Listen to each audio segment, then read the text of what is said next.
یہ نہر کنارے وضو کر رہے تھے تو کئی دنوں کے فاقے تھے. کیا دیکھا کہ پانی کی سطح پر بہتا ہوا ایک خوش نما سیب آیا تو اشتہا غالب ہوئی, اس کو پکڑا اور کھا لیا.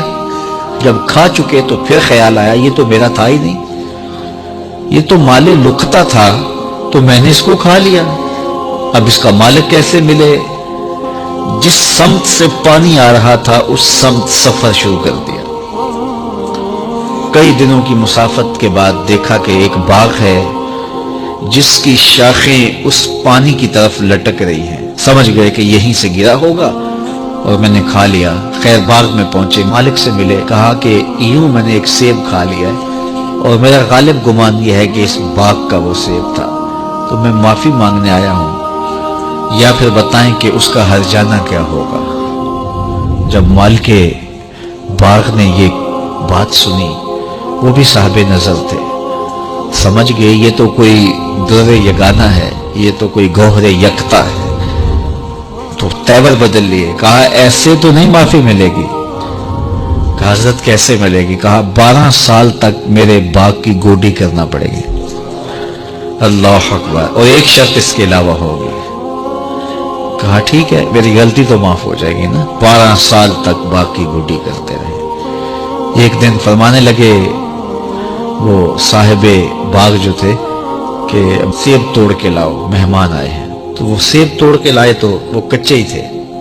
تو کہا تم 12 سال ہو گئے ہو سیبوں کے باغ میں رہتے ہوئے, تمہیں پتہ نہیں کہ کچے سیب اور پکے سیب کیسے ہوتے ہیں؟ کہا حضرت مجھ سے قسم لے لیجئے 12 سال میں ایک دفعہ بھی نظر اٹھا کے سیبوں کی جانب نہیں دیکھا. ایک سیب کھایا تھا, میں تو اس کی سزا بھگت رہا ہوں, میں تو گوڈی کرتا ہوں, اوپر کبھی نظر بھی میں نے نہیں اٹھائی.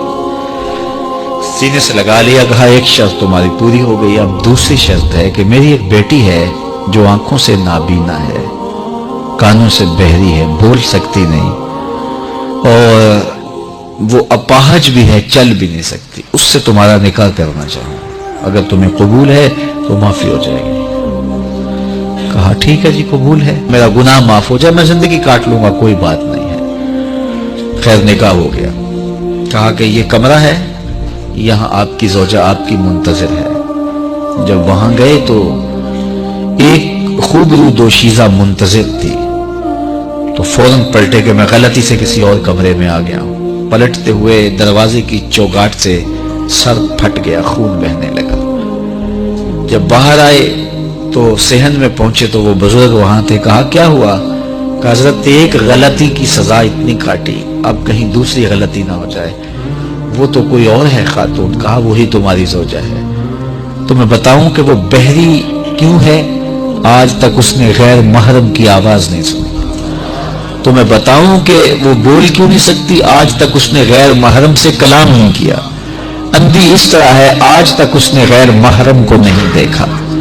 اور اپاہج جس طرح ہے, چل کے کبھی گھر کی دہلیز سے گئی نہیں ہے. تو اس خاتون کا جب نکاح ہوا اور پھر ان سے اللہ نے ان کو ایک بچہ دیا جس کا نام ہے الشیخ عبد القادر جیلانی. جب ماں باپ اس طرح کے ہوں تو بیٹے اس طرح کے ہی ہوتے ہیں. باپ کا لقمہ پاک اور ماں اپنی آبرو کی کیسی محافظہ. پھر در یگانہ اور گوہر یکتا جو پیدا ہوتا ہے وہ دین کی احیاء کرنے والا ہے, دین کی مردہ قدروں کو نئی زندگی دینے والا ہے. حضرت ملا علی قاری لکھتے ہیں کہ حضور غوث اعظم جب مجلس واعظ کرنے بیٹھتے تو 70 ہزار کا اجتماع آپ کے مجمع میں ہوتا, اور عمومی طور پہ اللہ کی رحمتوں کے حوالے سے بات کرتے.